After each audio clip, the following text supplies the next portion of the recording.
Purple revolution यानी lavender के ज़रिए ज़राअत के शोबे में एक नया इनकलाब लाना।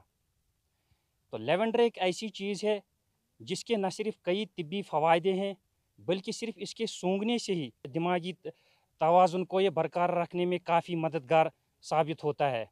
तो ऐसे में इसको मज़ीद फ़रोग़ देने के लिए महकमा ज़राअत किस तरह की कोशिशें कर रहा है, इस सिलसिले में हमारे साथ बात करने के लिए मौजूद है महकमा ज़राअत के डायरेक्टर इकबाल चौधरी साहब। इकबाल चौधरी साहब, आपका खैर मकदम है। शुक्रिया आपका कि आपने मुझे ये मौका दिया कि आज मेरे डिपार्टमेंट ने मिल के इस गिरदोनवा के इलाका के लोगों के साथ लेवेंडर फेस्टिवल जो मनाने का सिरहामा में फ़ैसला लिया गया। मैं आपका भी शुक्र अदा करता हूं कि आप हमारे इस प्रोग्राम का पार्ट बने। और जब मीडिया किसी प्रोग्राम के साथ जुड़ता है, चाहे वो इलेक्ट्रॉनिक मीडिया हो, प्रिंट मीडिया हो, किस शेप में भी हो, तो किसानों तक मैसेज पहुंचाने में नेशनल लेवल पर भी बल्कि इंटरनेशनल लेवल पर भी किसी जगह का मैसेज वहां पहुंचाने में मीडिया का एक अहम रोल है। मैं आपको भी वेलकम करता हूं अपने डिपार्टमेंट की तरफ से और आपका शुक्रिया भी अदा करता हूं कि आप लोग यहाँ आए। तो ये फेस्टिवल मनाने का क्या मकसद है? इससे क्या मैसेज जाएगी इसकी ज़राअत की?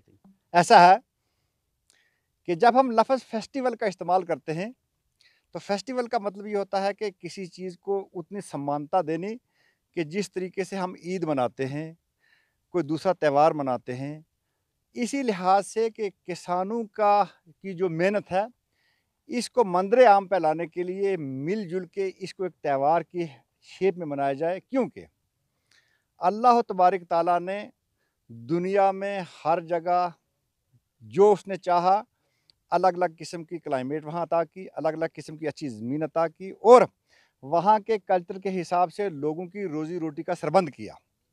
जहाँ तक वादिया कश्मीर का ताल्लुक है, ये जो फेस्टिवल लेवेंडर फेस्टिवल हम आज मना रहे हैं, वादिया कश्मीर के अंदर एरोमेटिक एंड मेडिसिनल प्लांट्स का इतना स्कोप है, शायद हमारे मुल्क की किसी भी दूसरी रियासत में इतना स्कोप ना हो। लेकिन इस स्कोप को हार्वेस्ट करने के लिए जो पोटेंशियल हमारे अंदर मौजूद है, इसको फेस्टिवल के तौर पे मनाने में ताकि बाकी लोग भी इस प्रोग्राम का हिस्सा बने। और आज जब हम लोगों ने पिछले साल से इस चीज़ की शुरुआत की कि lavender aromatic and medicinal plants में से हमने, क्योंकि लेवेंडर लार्ज स्केल पे इसकी काश्त की जाती थी और इस वक्त आप देखते हैं कि हमारे ऑनरेबल प्राइम मिनिस्टर का एक मिशन है कि ये जो पर्पल रेवोल्यूशन है, यूटीएफ जम्मू एंड कश्मीर पूरे कंट्री के अंदर इसको लीड कर रही है। और कश्मीर की क्लाइमेटिक कंडीशंस वैसी हैं कि यहाँ जितने बड़े पैमाने पे भी हम उगाएं इसको उगा सकते हैं। इसके मेडिसिनल बेनिफिट्स भी हैं और ख़ासकर हम देखते हैं कि ग्लोबल वार्मिंग की वजह से बहुत सारे जो डिफॉरेस्टेशन होगी उसके जो इल इफ़ेक्ट्स आए कि लेवेंडर जो है हमारी ज़मीन को इन सिटू मॉइस्चर कंजर्वेशन के बीच में भी बहुत मदद करता है। जैसा कि साइंस के कुछ जो बेसिक असूल्स हैं कि 1/3 of the geographical area and 2/3 of the hilly area जो है that should be under dense cover. और वो डेंस कवर क्या होना चाहिए? हमारे ट्रीज होने चाहिए, हमारी श्रब्स होने चाहिए, हमारे ग्रासेस होने चाहिए, ताकि जो भी बारिश का कतरा, बर्फ का कतरा ज़मीन पे पड़े वो डायरेक्टली उसके ऊपर ना पड़े। और मैं आपको बताना चाहता हूँ कि प्रेजेंट सिनेरियो के बीच में जबकि इंसानों ने, हम लोगों ने मिलके इस इकोसिस्टम को डिस्टर्ब किया है, तो ये लेवेंडर की फसल जो है, खाली आप ये मत देखें कि लेवेंडर से फूल निकलते हैं, इससे तेल निकलता है, इसके मेडिसिनल फ़ायदे हैं। आप ये देखिए कि ये हमारे इकोसिस्टम को बैलेंस करने में कितनी मदद करता है। जहाँ पे भी लेवेंडर की प्लांटेशन हिली एरिया में लगी होगी, वहाँ पे इसकी वाटर रिक्वायरमेंट कम है। गवर्नमेंट ने इन चीज़ों के ऊपर स्पेशल फोकस दिया है। मैं इस चीज़ को लिंक करना चाहूँगा। हम लोग अच्छी-अच्छी खुराक खाते हैं, लेकिन शायद मिलेट्स के बारे में हम लोगों को थोड़ी-सी जानकारी कम थी और इंटरनेशनल लेवल पे इस साल को मिलेट्स मनाया गया। इसलिए कि उसके लिए पानी की रिक्वायरमेंट उसकी कम है, सीड रेट उसका कम लगता है, कम पैसे लगते हैं। जब कम पैसे लगते हैं, ज़्यादा पैदावार आती है और हमारी डाइट का परमानेंट पार्ट बनते हैं। जो एसेंशियल एलिमेंट्स इंसान को खाने की ज़रूरत होते हैं, वो उसमें से मिलते हैं। इसी लिहाज से अगर हमने अपने एनवायरनमेंट को बैलेंस करना है, इकोसिस्टम को बैलेंस करना है और वो जो कुदरती निज़ाम है कि हमारे पास जो भी रेन ड्रॉप आए वो डायरेक्टली ज़मीन के ऊपर ना पड़े, तो लेवेंडर अपने आप में एक बहुत बड़ा रोल अदा करेगा। उसके बाद हमारे नौजवानों के लिए रोज़गार के मौके पैदा करेगा। जब इसके साथ हमारे नौजवान जुड़ेंगे, वो फार्मर से एंटरप्रेन्योर बनेंगे। एंटरप्रेन्योर से जिस वक्त वो मार्केट को, नेशनल मार्केट को, इंटरनेशनल मार्केट को कैप्चर करेंगे और इस फेस्टिवल के थ्रू ये मैसेज दुनिया में जाएगा कि ये जो lavender UT of Jammu and Kashmir में उग रहा है और ख़ासकर कश्मीर के अंदर जो उग रहा है, कि यहाँ की क्लाइमेटिक कंडीशंस इस लिहाज के लिए सूटेबल हैं कि जितने भी हमारे पास इस वक्त बैरन लैंड पड़ी हैं, वेस्ट लैंड पड़ी हैं, हमारे जो किसान हैं इसकी काश्तकारी लार्ज स्केल के ऊपर कर सकते हैं। अपनी जो उनकी रूटीन की जो क्रॉप्स हैं उसके साथ अपने इंटीग्रेटेड फार्मिंग यूनिट का हिसाब बना सकते हैं। तो लेवेंडर अपने आप में जिसकी वाटर रिक्वायरमेंट है नहीं, तो इसलिए हमको इस चीज़ पर फोकस देना है। और लेवेंडर के साथ बहुत सारी वैसी चीज़ें हैं जो कि इको फ्रेंडली हैं। तो जिस तरह से आपने येलो जो रेवोल्यूशन है उसमें कामयाबी पाई, इस साल जो है काफ़ी तकरीबन 10 गुना जो है सरसों की पैदावार में काफ़ी इजाफा हुआ है। तो अब इसको मज़ीद फ़रोग देने के लिए, किसानों तक पहुँचाने के लिए किस तरह से इकदाम उठाए जा रहे हैं महकमा की जानिब से? बड़े फ़ख्र की बात है कि कश्मीर के अंदर ग्रो होने वाली कोई भी क्रॉप अपने आप में एक रिवोल्यूशन है। जैसे कि आपने येलो रिवोल्यूशन का नाम लिया, 1,40,000 हेक्टेयर के ऊपर हम लोगों ने सरसों की काश्तकारी की। और इस वक्त आप तेल की कीमतों में भी देख रहे हैं कि कितनी गिरावट आई उसकी वजह से। इस वक्त हमारे पास उसकी दस्तियाबी कितनी है अब वो हार्वेस्ट भी होगी, पैडी ट्रांसप्लांटिंग जो हमारा मेन क्रॉप थी उसके ऊपर भी कोई इम्पैक्ट नहीं पड़ा।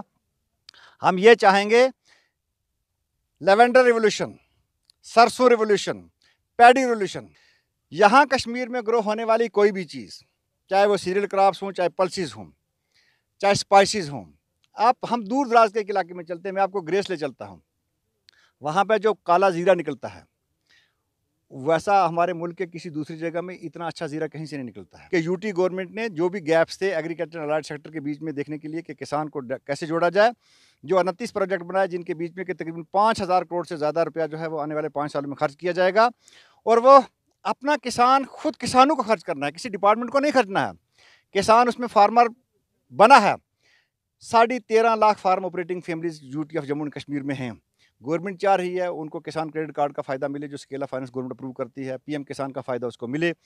जितने भी हमारे पास agriculture land UT of Jammu and Kashmir में मौजूद है, इंटरनेशनल लेवल पर कुछ स्टैंडर्ड्स हैं। इस ज़मीन को 8 क्लासेस में डिफ़ाइन किया गया है। क्लास 1, 2, 3, 4 जो है ये सीरियल क्रॉप के लिए क्रॉप्स है।